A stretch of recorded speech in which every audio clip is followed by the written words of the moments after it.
That's okay. That's okay. All right. Well, we'll leave it there. I'm going to bump my size up a little bit though. Oop. There we go. Still okay? It's not perfect, but readable for me. All right.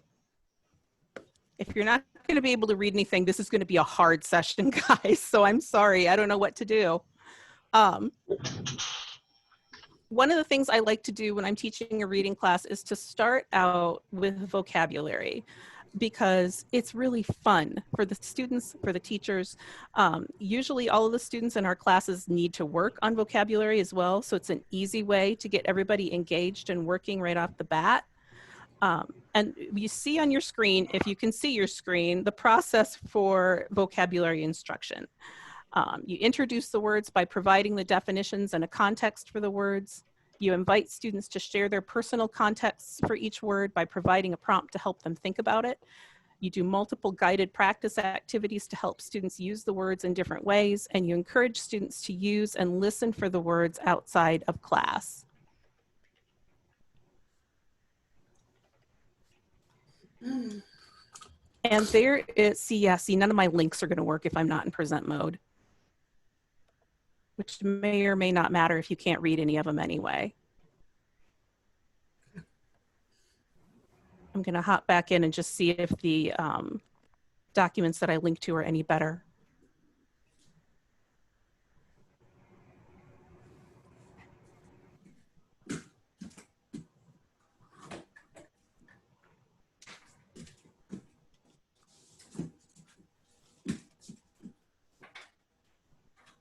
Maybe my links aren't going to work. All right. In your STAR resources, there's a vocabulary lesson plan template that you can use. That really lays out a plan for 1 week of vocabulary lessons with guided practice activities for each day. If your schedule looks different from the one on that guide, you can make adjustments so it fits your number of class periods per day. But we're going to walk through kind of what a vocabulary lesson looks like. How many of you teach vocabulary on a regular basis who've been through STAR training? Anybody? Steph says she does. Karen Hofer says every day. Nick does. That's great to hear. Karen Tollefson. Wonderful. So make sure, guys, that you chime in when I'm asking for input on these things to talk about how it works for you. So, vocabulary instruction. You introduce the words, right? The first word's capability, and then you give the definition. You don't want to make students guess for a talent or an ability. And then you give them a prompt that helps them connect that word to their own experience. So what capabilities do you have? And you don't just ask that and move on. You ask that and expect every student to answer you, right?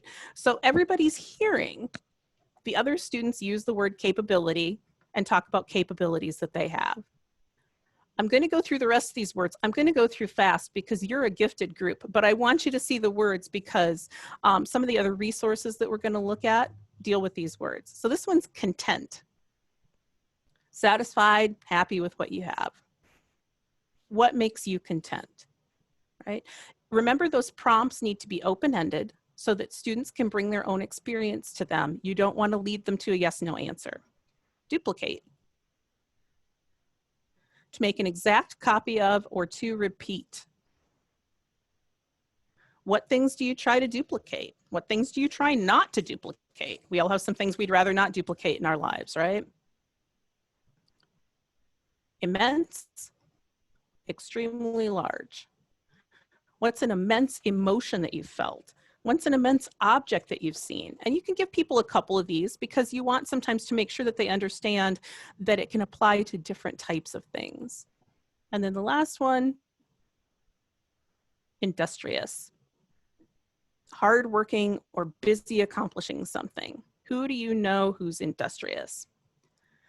So once you've introduced those vocabulary words, you're going to engage students in vocabulary activities.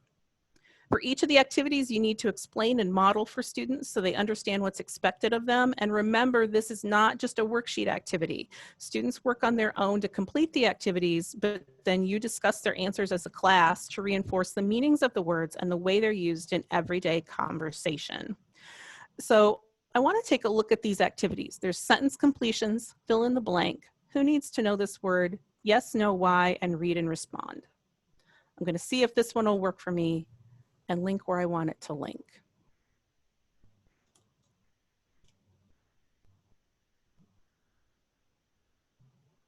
Maybe, maybe not. Here we go. So again, I hope you can see this. I don't know if it's fuzzy or not, but this is just a worksheet that shows you some of these vocabulary activities. It's kind of abbreviated. I would never have this few items on a worksheet. I would have multiples of these so that you could work with each of the words.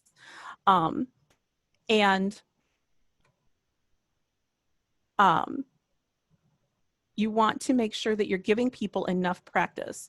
John, thanks for the tip. John Anderson, when you have a word like content, you could address its homonym, but I wouldn't do it right away. You would, if students say, oh, I've heard that word said a different way, I've heard content, you could tell them that's a legitimate pronunciation of this word. It has a different meaning. We're working with this meaning right now, but someday we'll talk about the word content instead of the word content. I'm going to not optimize for full screen video and see if that helps with the blurry. So here you have a sheet that has these different vocabulary activities on them. You would do 1 or 2 of these activities a day with your words and assign them to students and then have those discussions. So remember, those sentence completions allow students to bring their own contexts to the words. So I'm at my most industrious when I get enough sleep. People who work with me know I'm at my most industrious when I'm not hungry. I don't do well when I'm hungry. You have to feed me on a regular basis. The other one success I would like to duplicate is, I like these two because you can really use them to set a positive mindset with your students. Notice I said one success I would like to duplicate. You want your students thinking about those positive things. Fill in the blank activities are a little bit harder than sentence completions because you're providing the context and you're asking the students to find the answer that fits with that question. So here, it can be a little tougher because they've got to find the right word that fits in the blank. And you can see, you can make it more challenging for scaffolding by having 2 blanks in some sentences or a whole paragraph that can be used with the words. This is also a good activity where you can pull words from previous weeks that you've done, so you can review words that you've worked with in the past. Okay. To save planning time for fill in the blanks, because they can be kind of hard to write, especially if you're looking for good ones, it helps to have a workbook that features tier 2 words that has fill in the blank activities included. And there are a couple of good ones in the STAR resources if you're looking for those. Words to learn by is one of my favorites. And then the Townsend Press series of vocabulary books is another good one. This next one, who needs to know this word? This is just fun and easy, and it really takes very little planning on the instructor's part, so I love this activity. You just ask, who needs to know this word? And students have to answer, who would need to know the word for work or everyday use and explain why. And it's important to remember they have to tell you why the person needs to know this word. So who needs to know the word capability? Well, a teacher might need to know the word capability. They would need to think about the capabilities of their students in different subject areas. A supervisor might need to know capability. They want to think about the capabilities of their workers and where to put them so that they can get the best efficiency from them. Who needs to know the word immense? Anybody working with fireworks displays this last week probably needed to know the word immense. Right? We had some big ones in our country. So you can ask those questions and you'd be surprised how clever and creative your students will be in their responses. Yes, no, why. We're getting harder as we go here. Yes, no, why is one of the hardest ones for teachers too, because you need to pair two of your vocabulary words and come up with a prompt that has no single correct answer. The students let you know that they know the word meanings by giving a rationale for their answers, okay? As students consider this question, they'll be challenged to think about the word meanings and how they relate given the context of the prompt question. So the students answer either yes or no, but then they have to give their reason why, okay? And again, this is a good place to recycle past words, just so you have more words to pick from because they can be really tricky to write. Are industrious people ever content with the results of their efforts? Yes or no, and why? And either answer can be correct. It's all in the explanation. I think this ties really well into some of the things we were talking about in Thomas's session just a few minutes ago, with having students work on those critical thinking and support skills, right? So even in vocabulary, you can work on those higher level thinking skills with something like a yes, no, why question. And then finally, read and respond. And in read and respond, it really lets you extend the discussion of word meanings. It's a more difficult activity where students are challenged even further to apply what they know about word meanings. So the students read a short passage that does not need to contain the vocabulary words. I'm going to say that again. Your passage does not need to contain the words, okay? The passages should be at a level that's understandable for the students in the class. And then you give students questions about the passage that contain the vocabulary words.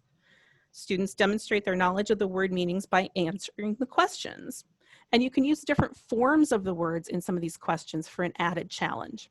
I'm going to see if I can show you this text. This is a ReadWorks text. And when I prepared this presentation many months ago, the Harriet Tubman text was not as apropos as it is today, honestly. But you've got a short text here about Harriet Tubman. You can see it's 3 paragraphs. The reading level is not very hard. I think it's maybe 5th or 6th grade. And it's about Harriet Tubman.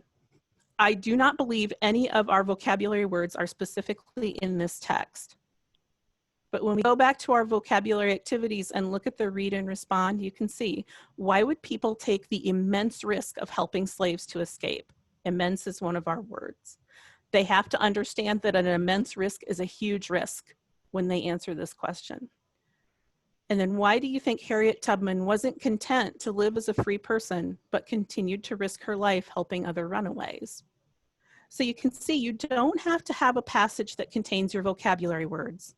You use the words in the questions, and that's how students demonstrate their knowledge of word meanings. Any questions or comments about vocabulary? I want to hear what you've been doing that's been working well. If you've tried any of these activities, what do you think?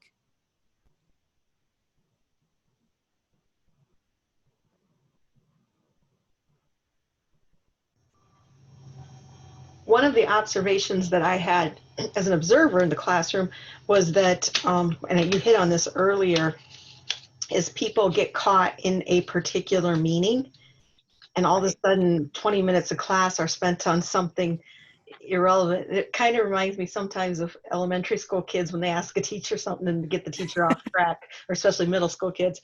A hard time keeping them on task for the meaning that you want to discuss there and not every meaning.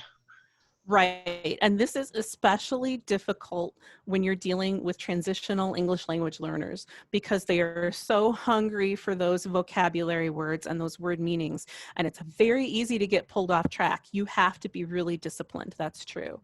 John Anderson wondered, do you believe the read and respond questions are level 2, 3 from Webb's depth of knowledge? I think so, John. These probably, I think that if you work really hard at them, you can take them deeper.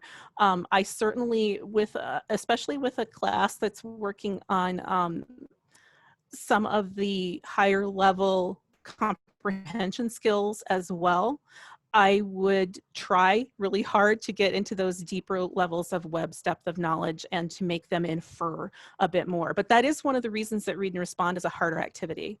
And Brenda, yes, I will share the examples and presentation and all of the handouts with everybody. And John, one of the reasons it's advanced is because I know you're an advanced group. If I were working with people who were reading at a 4th grade level, I would make them a little bit easier, probably. And John Taylor says, yes, no, I is great for advanced ESL. It makes them formulate a response using more complex language. And I think that's a good point too. Don't be afraid to challenge your intermediate level readers. Push a little bit. We don't want to stay where they're already comfortable because that's not where we learn, right? There's a level of discomfort in learning new material and new skills. And speaking of a level of discomfort. Oh, you might be surprised as answers you get on who needs to know this word. I agree, Steph. Sometimes they're really surprising. Speaking of discomfort, when I set up a reading routine for a classroom, I like to start with vocabulary because, you know, for one thing, everybody likes it. It's highly engaging. But then you also have this bank of activities where you can give students who aren't going to work on the next component with you a little bit of seat work to do that you'll come back to, right? The next thing I like to go to, though, is one of the most uncomfortable activities for most of our teachers. It's alphabetics. Anybody here really, really comfortable teaching alphabetics, phonics? It's your wheelhouse, it's your jam, you love it.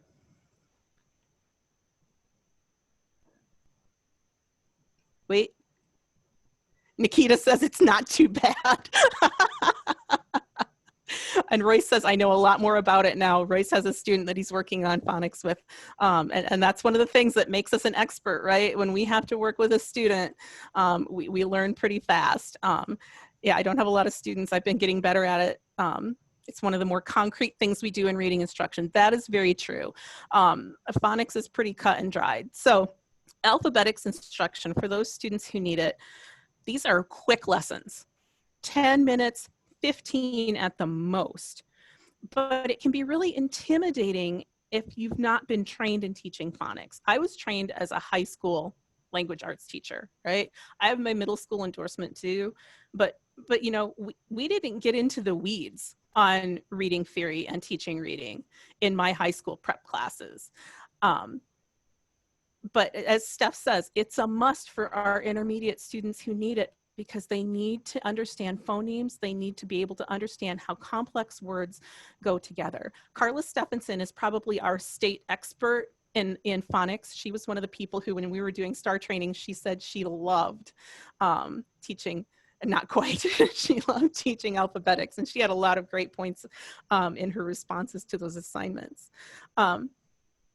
You're going to use this 4-step process that is up on the screen when you're teaching alphabetics, no matter what word parts you're working with, no matter if you're teaching basic phonics, which includes short and long vowel sounds, consonant sounds, and blends, vowel digraphs, or if you're teaching advanced alphabetics that has a focus on prefixes and suffixes and high frequency syllables.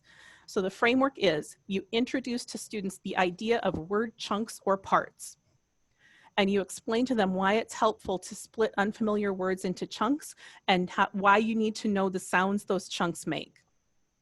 You introduce a specific word chunk and model how to use your knowledge of that chunk to help you decode larger words. And then you provide additional practice in recognizing that word chunk and decoding longer and less familiar words. You apply what you've learned about that word chunk when you're reading connected text.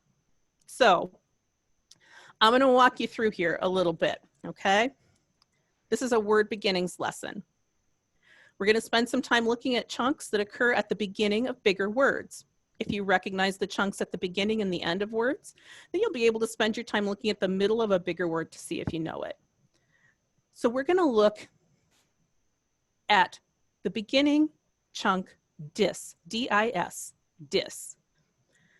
This word, D-I-S-C-A-R-D, I see dis at the beginning. And then I look at the second part to see if I know what it is. And this is card. That's a word I know. I put those two together and I have a word, discard. The second word, The same thing. I see the beginning, dis, and I know that. I look at the second half of the word, M-I-S-S. That says miss. So put it together and it's dismiss, right? You can see that this is a list of pretty common, familiar words that begin with the prefix dis. So that's what I'm going to use to introduce this. We would go into a longer practice, and I've got a practice sheet we could go to with words like disappear, disbelief, disconnect, discharge, disobey, disorder, displease, disadvantage, disagreeable, disapprove, dismissal, distraction, disappearance. And we would take our time going through. We would sometimes highlight and mark or maybe circle the prefix so students can see it, right? Sometimes we circle it, sometimes we underline, whatever you want to have your students do so that they're singling out that chunk, D-I-S, dis. And then you could give them a sheet where you ask them to identify that DIS at the beginning and work through how you say those words. The application of this skill happens when you read connected text. So when you read for fluency, you're going to watch and listen for your students. If they hit a word that starts with dis, oh, somebody annotated for me, look at that. If they hit a word that starts with dis, you're gonna listen to see, did they get that right? Did they recognize that chunk? At this point, you could continue with other very common non-word syllables found at the beginning of words, like com, d, x, per, con, pro, un, re. When students are really good at word beginnings, you can move to word endings. Ing, ed, en, et, all those different kinds of syllables that you see at the back ends of words. And once they get good at beginnings and endings, you can move on. Ooh. I got to erase my annotations. Oh, thank you. You can move on and talk about high frequency syllables. This is really one of those lessons that I think is pretty impactful for alphabetics. This is from a book by Isabel Beck.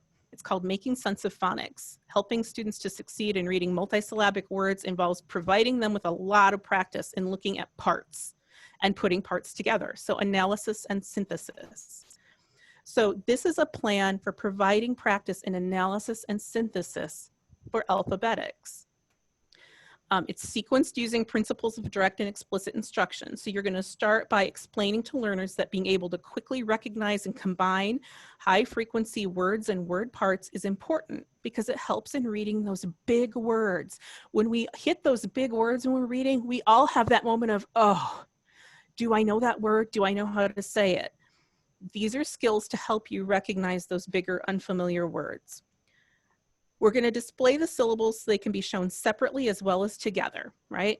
Normally, if I have a face-to-face classroom, I do this with word cards. And I write the word parts on the word cards, and we use them as manipulatives and physically put them together and take them apart. Here, I'm going a little virtual, right? So this is how you maybe could do it when you're presenting it to your students at a distance. So we are going to tell students words are built up from smaller parts. When I put those parts together, I'm able to figure out whether the word is one that I know. Look at this set of word parts. We're going to say them all: plas, let, tick, at, but, tatch, ter, and tempt. Okay. Now look what happens when I start to combine the parts. If I put plas and tick together, I get plastic.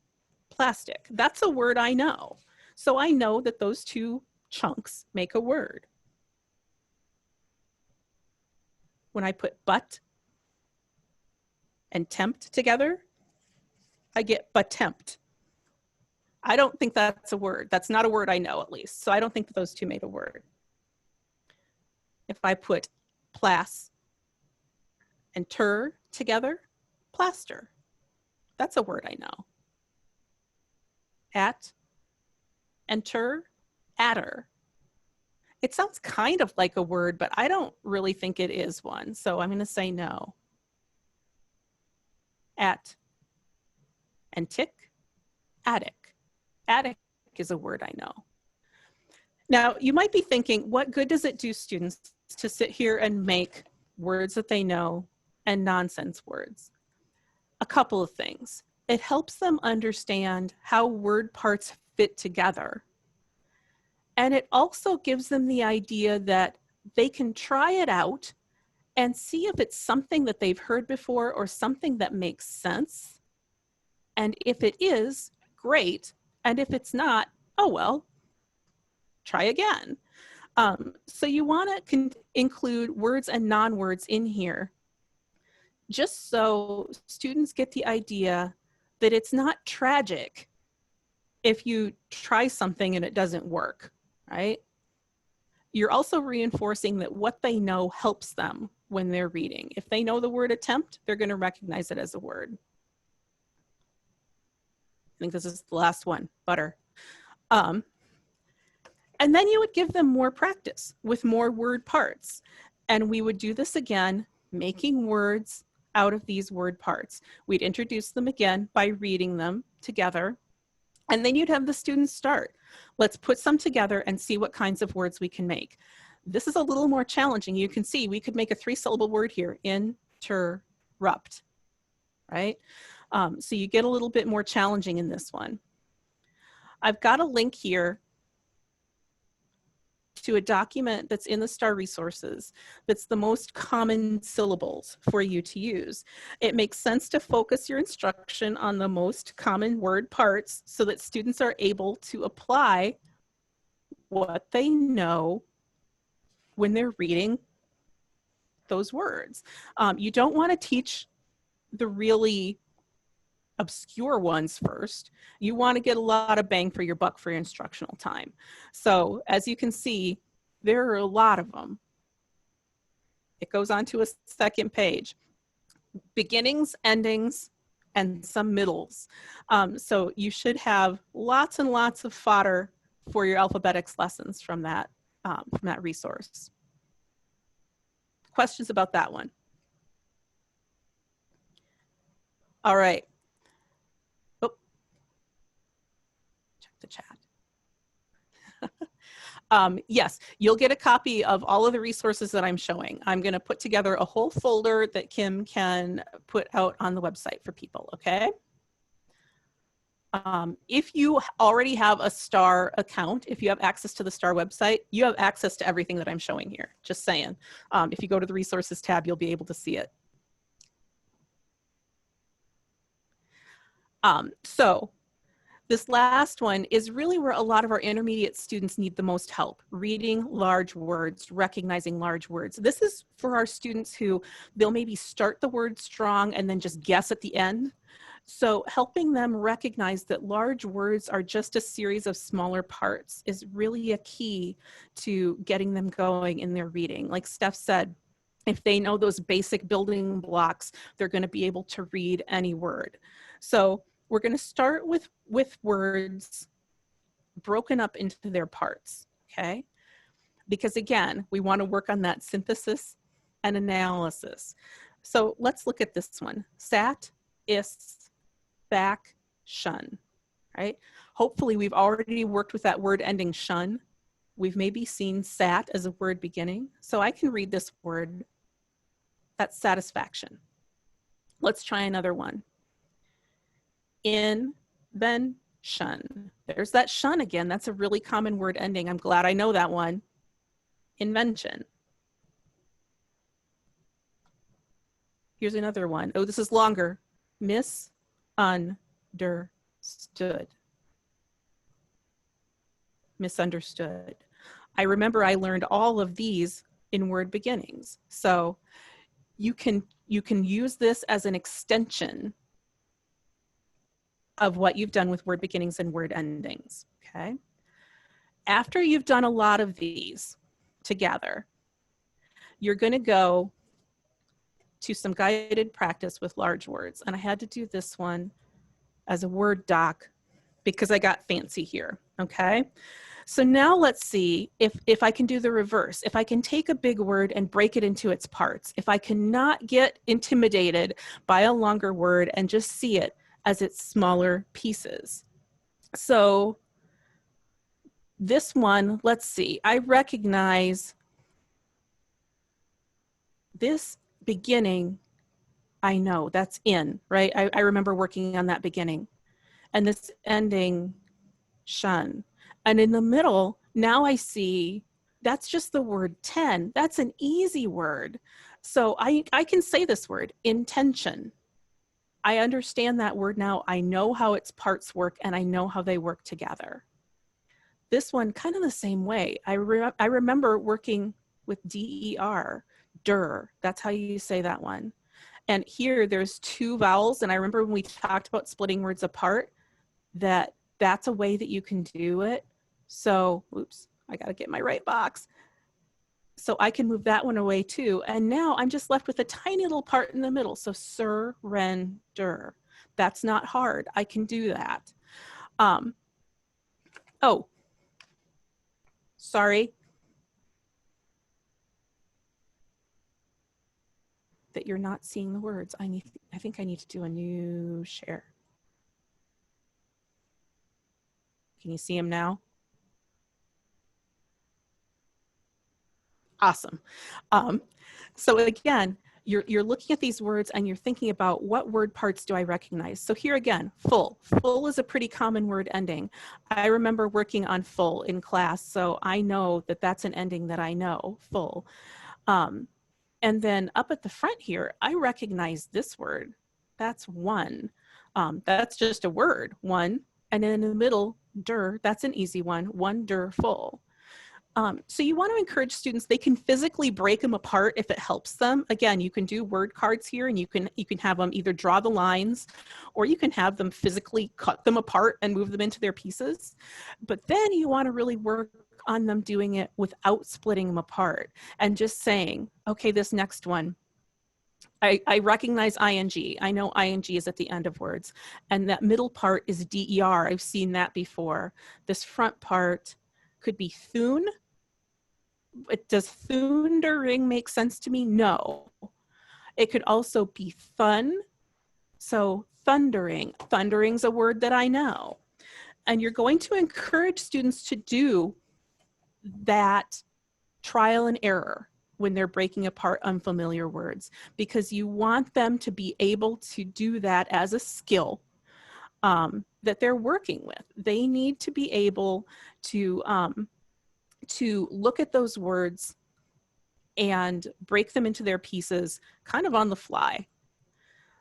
So that's how the large words works. Questions or comments about alphabetics instruction? Do you love it? Do you hate it? Is it hard for you?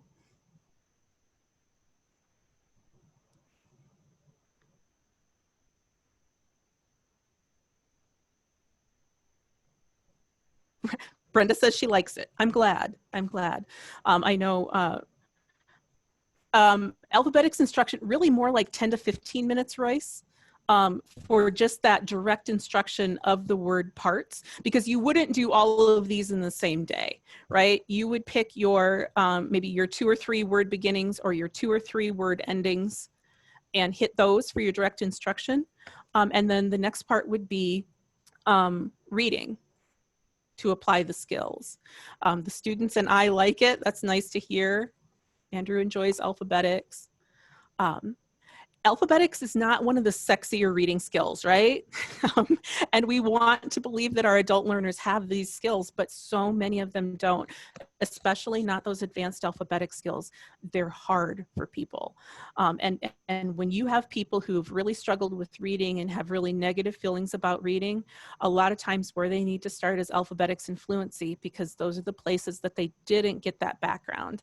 Royce and I have had this conversation recently because he's got a student who who probably came through school during the whole language movement when phonics was a little bit out of vogue.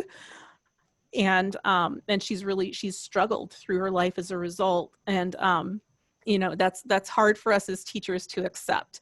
So we want to do what we can to correct that for our students who missed out on phonics instruction the first time. Okay.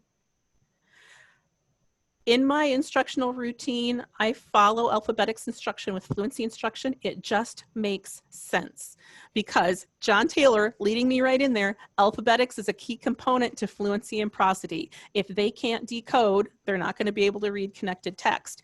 And the application of learning to decode in alphabetics is to be able to decode those words on the fly while you're reading connected text. So you don't have to do 2 separate oral reading times with your alphabetics students and your fluency students. Get done with that 10 to 15 minute alphabetics lesson and then go straight into fluency instruction so students can practice decoding as they read connected text. Everybody gets nervous about fluency instruction because nobody likes to read out loud. Even very skilled readers get nervous when they're called upon to read out loud in front of others. And one of the best ways to ensure that your fluency students are at ease is to make sure that they're working with fluency texts at the appropriate instructional levels for them, and that they're in fluency groups with people who are at the same level they are. So we're going to take a brief look at the different fluency instructional strategies. I'm going to gloss over collaborative oral reading because I'm betting that's the one that most people are using. If I'm wrong, y'all correct me. Echo reading is really appropriate for those students who are working on accuracy or rate and prosody, any of the reading skills. It's the most supportive fluency strategy because it's a really intensive modeling. So you have to use short passages, and again, only 10 to 15 minutes maximum on this activity because it is exhausting for your students and really for you too.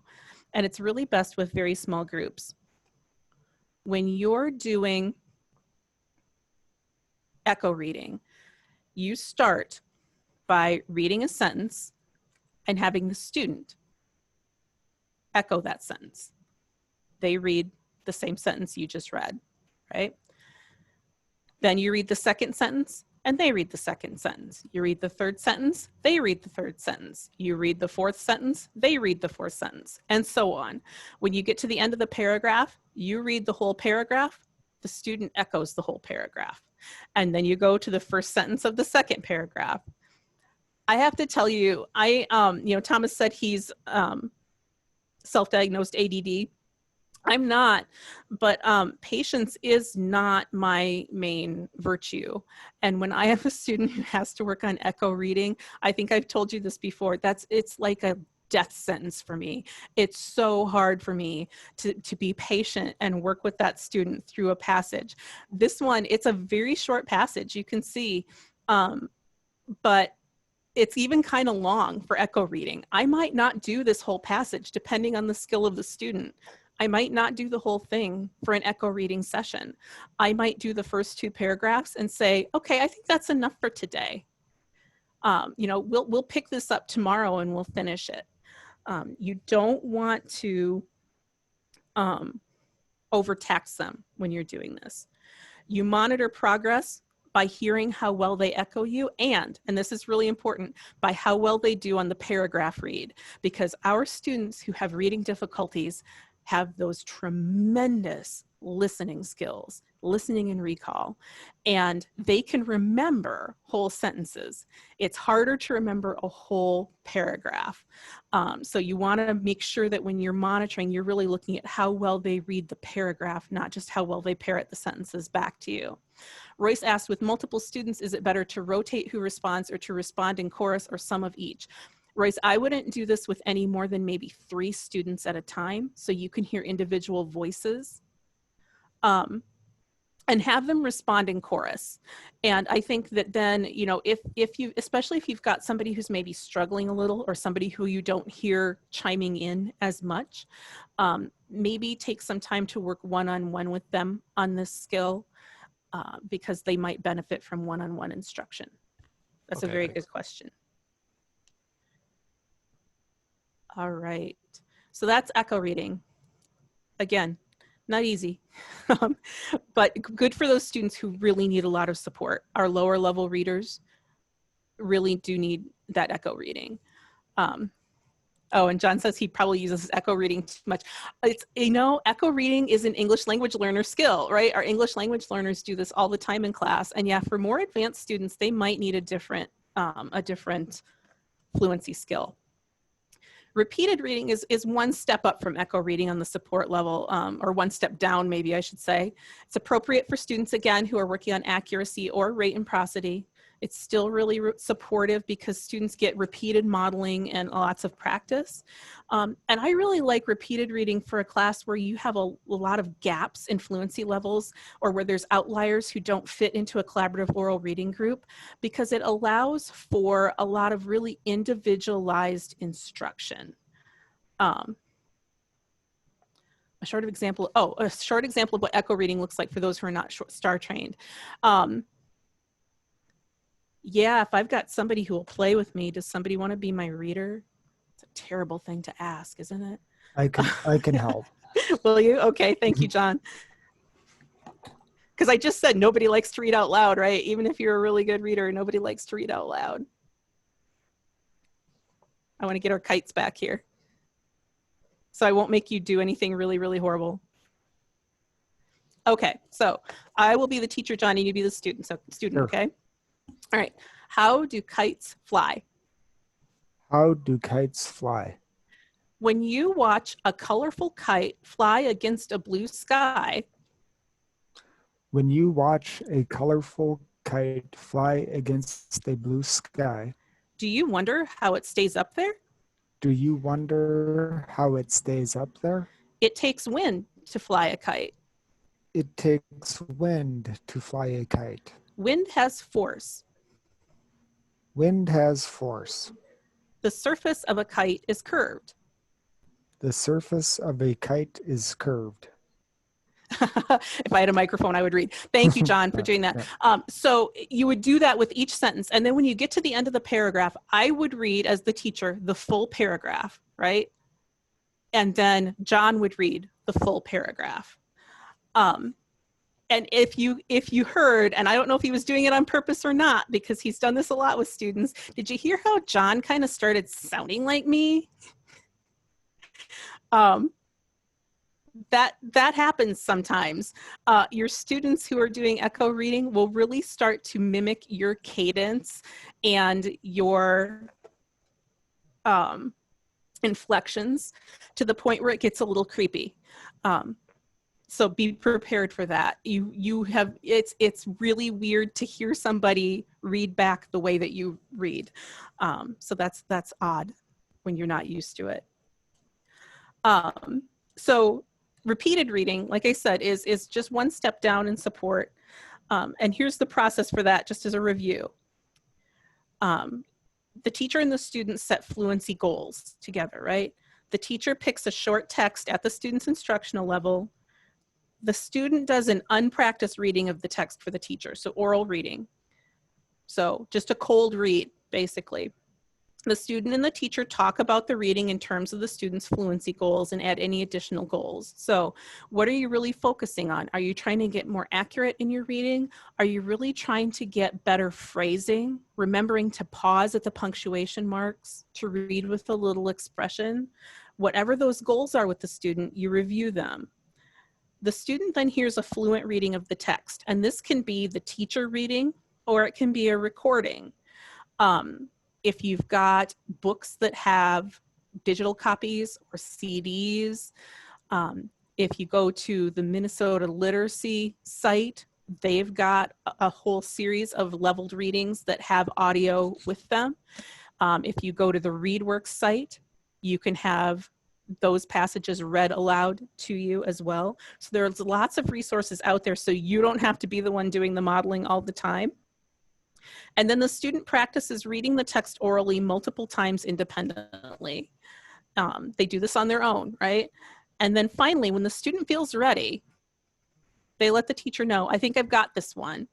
And the teacher comes and listens, and they evaluate how well the student has met those fluency goals, right? You know, which is better, digital or teacher reading? I don't think there's much difference, but I really prefer, if you have digital, that it's a human voice rather than the computer voice. It just, as far as phrasing and inflection, human voices reading do a lot better for our students than just the computer reading it, in my opinion. So again, you're listening for improvement. And if at some point, you know, that student's been working on 5th grade level passages and you give them a 5th grade level passage and they do a cold read that's pretty much perfect, you give them another 5th grade level passage and they do another pretty much perfect cold read, I would give them a 6th grade level passage, because clearly we've met our fluency goal for 5th grade passages. Any questions about repeated reading? You can have a whole room full of students doing repeated reading at different levels all at once. You get that hum, because what you do is you have them, they're not reading out loud, they're sub-vocalizing. So reading very softly to themselves. Again, for this one, shorter, more frequent lessons are better, 10 to 15 minutes, because it's not real exciting to read the same passage over and over, right? Oh, I got to step on it a little. Marked phrase boundaries. This one is different. This one is not great for students working on accuracy. It's more targeted to students who are working on rate and prosody, and specifically on phrasing, meaningful phrases in their reading. So it's effective for students who need high levels of support in recognizing how to break text into meaningful phrases. This one is pretty time intensive for teachers, because if you're a teacher doing this, you pick a short text that's at the student's instructional level for rate and prosody, and you mark the phrases in the text that the students will be reading to show them where words should be grouped together to form meaningful phrases. The markings give the students visual support for the oral modeling, and it raises students' awareness of what meaningful phrases are. Then you as the teacher model reading the passage while students follow along with that marked text. And the students practice reading that marked text, kind of like repeated reading. The teacher gives feedback. And then finally, what you want them to be able to do is read with good phrasing from an unmarked copy of the same text, right? You can see this is, again, best with small groups or individuals, and speeches are good texts because they lend themselves naturally to phrasing. So I've got one here. I'm hoping it loads.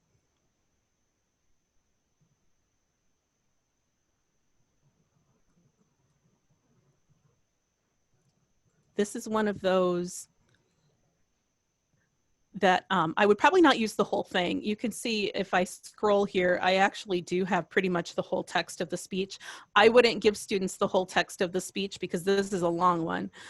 But what we would do is, first we would go through, we would mark where we think those phrases belong, right? You can do slashes, you can do scoops under each phrase, however you think it's effective to mark.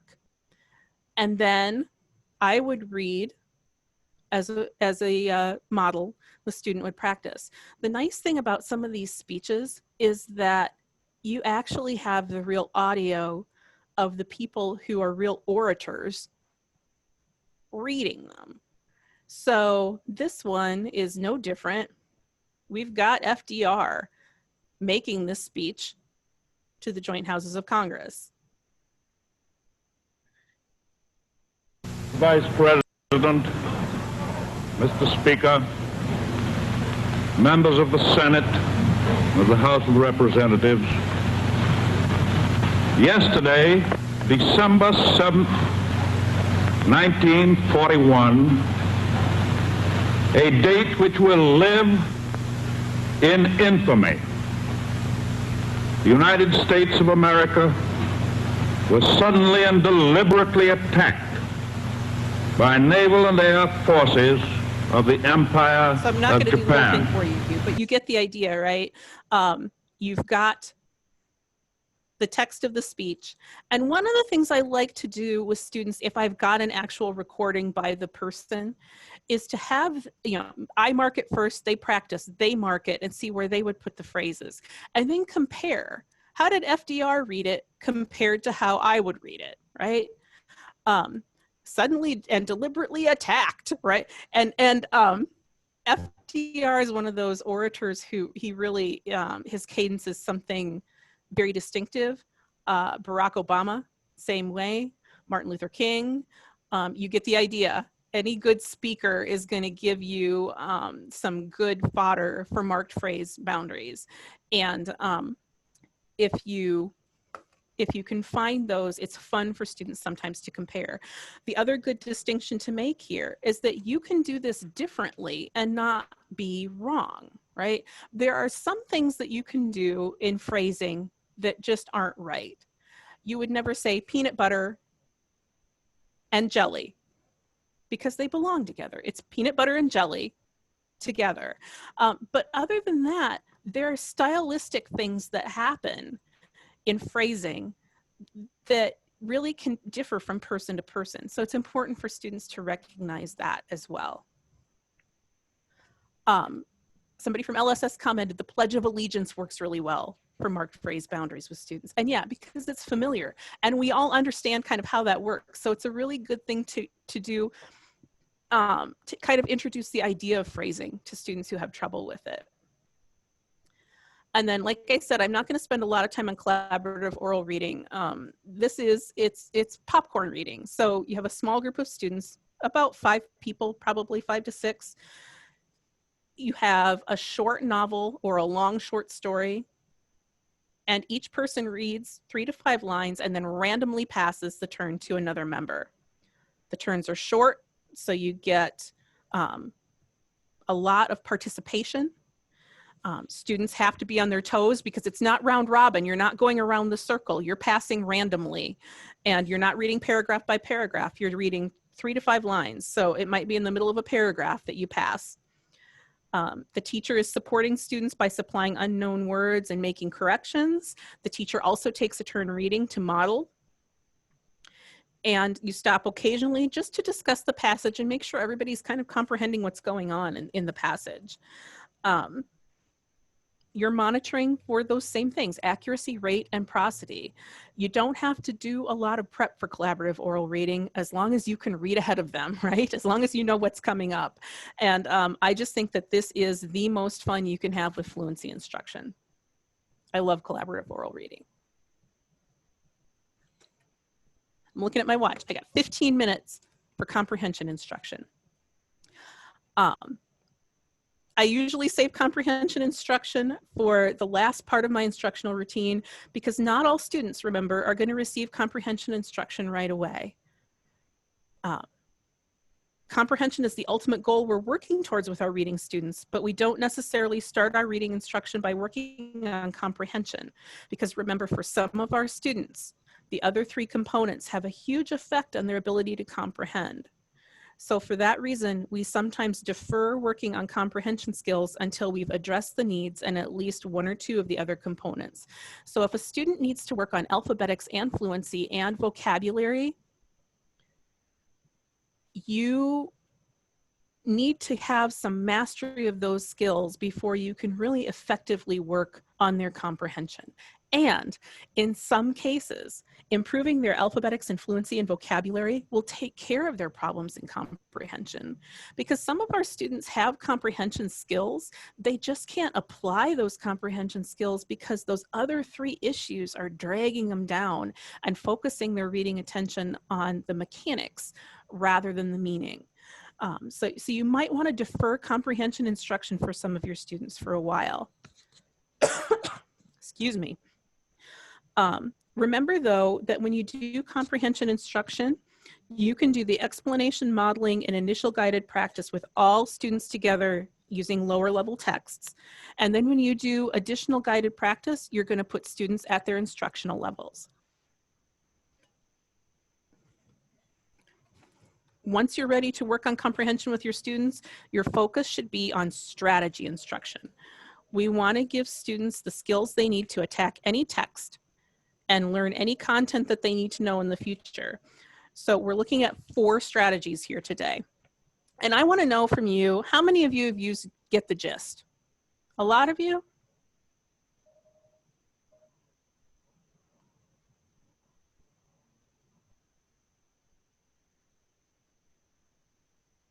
Yep, use it all the time. All the time, all the time, all the time. So I'm not going to spend a ton of time on Get the Gist. What about the 5 W's and an H? Anybody use that one? Questioning.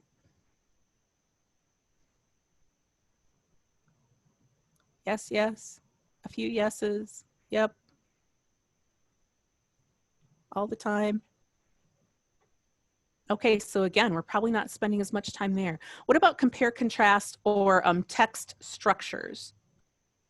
Sequence, compare, contrast, cause, effect, problem, solution. Anybody do that one?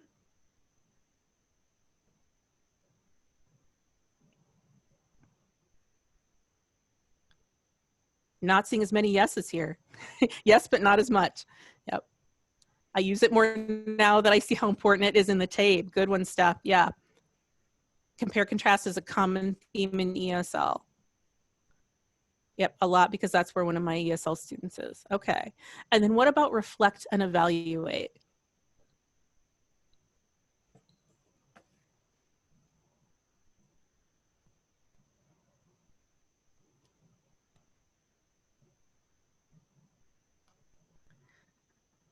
All the time, and not just in STAR, because you're doing that in GED preparation too. Yes, but not as much either. All right, I'm going to argue if your students have had a lot of exposure to Get the Gist and questioning, you need to move them into these last 2, okay? And I'm going to spend my time on these last 2 since you guys gave me that direction that you're using Get the Gist and questioning a lot. I'm going to briefly talk about, right? Get the Gist. Foundational strategy for reading. Simplest way to identify the main text of any text that your students or main idea of any text your students are reading. So what you're going to do is ask, who or what is this mostly about? And what's the most important thing about it? And you want to create a sentence that's 10 words or less that gives the gist of that paragraph. It's a good idea when you start working with this to start with an image. Give the students a picture and have them find the gist of the picture. What's the picture mostly about? What's going on here? And what's the most important thing about it? So you can model with a picture. This again is a really nice transitional activity for our advanced level English language learners, because they do so much tell me about this picture, right, in their ESL classes, that talking about the main idea of a picture is really a non-threatening activity for them. And then segue them into text doing the same thing. Take a paragraph, read that paragraph. Ask yourself, who or what is this mostly about? And what's the most important thing about it? And then try to get it down to 10 words or less. And when you've done that for every paragraph in a text, what you have at the end is a summary of that text. It's what all of our students need to do, as I said, as a foundational skill for comprehension. So I'm glad to hear that a lot of you are using it and that your students are buying into it and that it's working well for them.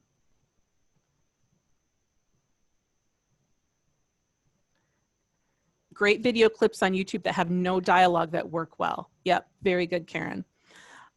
This next one, 5 W's and an H. This is questioning, right? Once students are able to get the gist of a text, they have to be able to take a look at more detailed information and determine what's important or relevant to them. So here you're saying we need to ask ourselves questions periodically as we read to make sure that we're getting the important details out of that text, right? So you ask those questions. Who is this about? What happened? When did it happen? Where did it happen? How did it happen? And most importantly, why did it happen? So it's a good strategy for testing our own understanding and getting the most from what we've read. And again, starting with a short video or a PSA is a really great way to do this. And then moving into text so that students have kind of a non-threatening way to approach it at first. And yep, they're built into Standout, which is part of our English language curriculum. Exactly. I don't understand the students love Angry Birds. Oh, the text Angry Birds, not the game. I'm guessing. Yeah, the video clip. Okay. Good. I'm glad you're not playing video games in class. I don't want to have to deal with that right now. All right, compare, contrast, or text structures. You want to talk about how an author's purpose affects the way that information is presented, how authors use words that tip us off to the purpose of a text. So if I look at a text and it says first, then, next, finally, I know it's probably directions for something, right? But giving directions is just one purpose that an author can have for writing. If I can figure out the author's purpose, I'll know what information to look for and how to organize it so I can better understand the text and learn from what I'm reading. So yeah, the idea here is to give really simple examples. And I'm going to just flip this document up and make sure that it's going to show. And make it bigger as soon as it lets me. Oh, my computer's getting tired.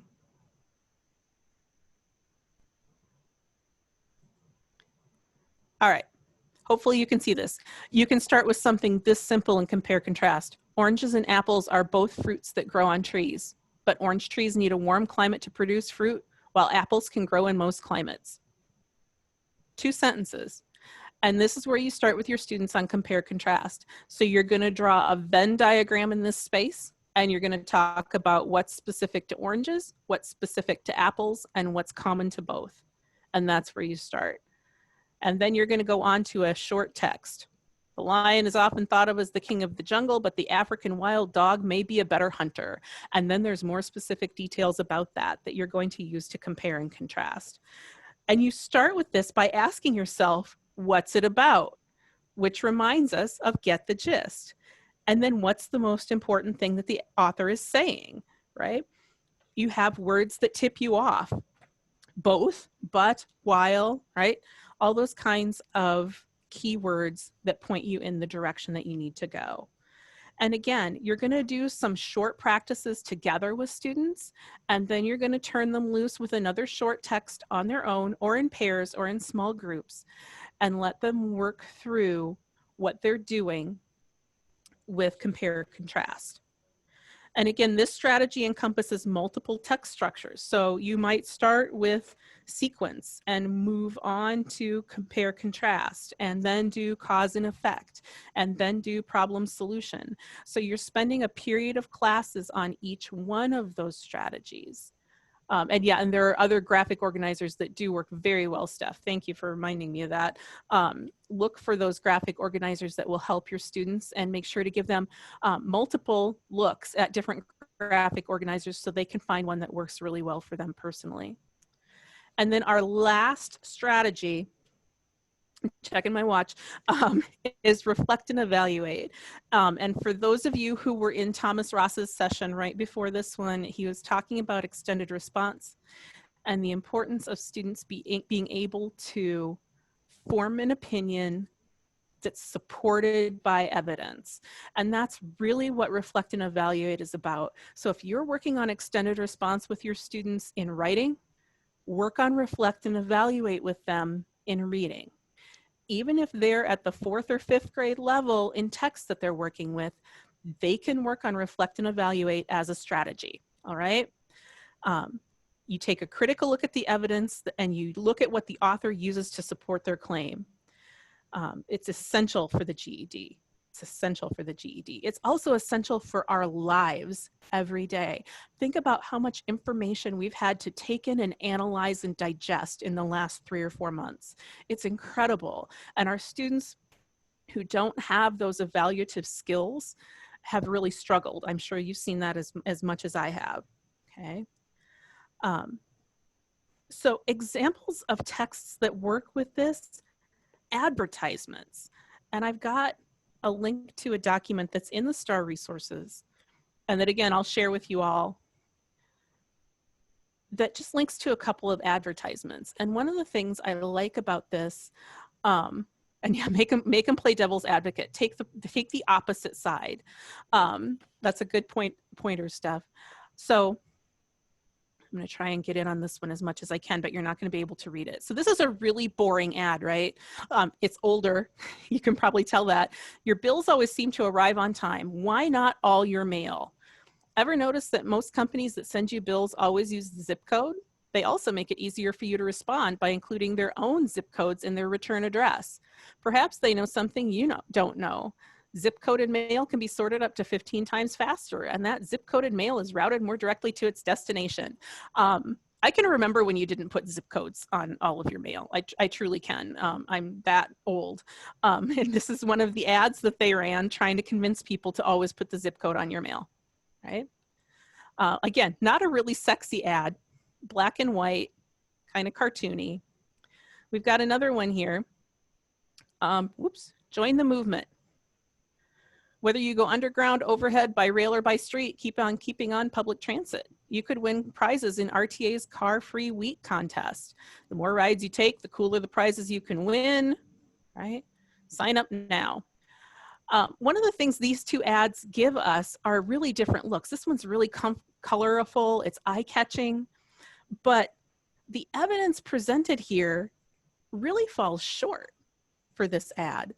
And your students will see that. It's like, well, so what's important about cutting down the amount that I drive?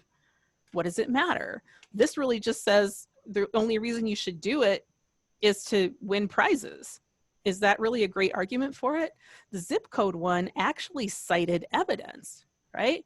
They listed statistics. It can be sorted 15 times faster. It's routed more directly to its destination. It tells you why it's important to do it. So your students can start using a really simple thing, like an ad, to start seeing how that evidence and support works. And we talked a lot about that in Thomas's session too. Starting with something simple, moving on to texts that you can use to compare two viewpoints to see which one is best supported. It's not whether or not you agree. In fact, I'm like Steph. I like for them to say, all right, I think I agree with this one. Okay, then write in support of the other one and tell me why that one's better. It's which one is supported better, which has better evidence supporting it. And it's really a skill that's so needed. Again, you're not going to spend just one class period on reflecting and evaluating. You're going to do multiple texts with your students. You're going to give them support as they work through initial practice with that, and then you're going to turn them loose and let them try it on their own, but still check in with them and make sure to guide them through that process. And don't forget, when you're talking about comprehension, don't just evaluate how well the students are comprehending. That's really secondary to us at this point. Evaluate how well they're applying the strategy, because if they can apply the strategy well, they can comprehend any text that they're working with, okay? I wasn't sure I was gonna be able to get that all in 75 minutes, you guys. I hope it was helpful to you. Don't forget, if you do have a STAR account, you have access to all of these resources. You still have access to the STAR website. You can log in using the same login information you used during training, and you can still access the resources. You also have access to the STAR Completers discussion forum, and that's from this direct link as well. I will make sure that all of the resources that I showed you today and the PowerPoint slides are all available to you after the presentation. And everybody have a really great lunch. Becki? And I'll see you this afternoon. Becki? Yes, yes. You have to give me a number between 1 and 57. 16. 16. Gloria Plummer, you will be receiving a gift card for attending this training. Congratulations, Gloria. All right, we'll see everyone this afternoon. Thanks, guys.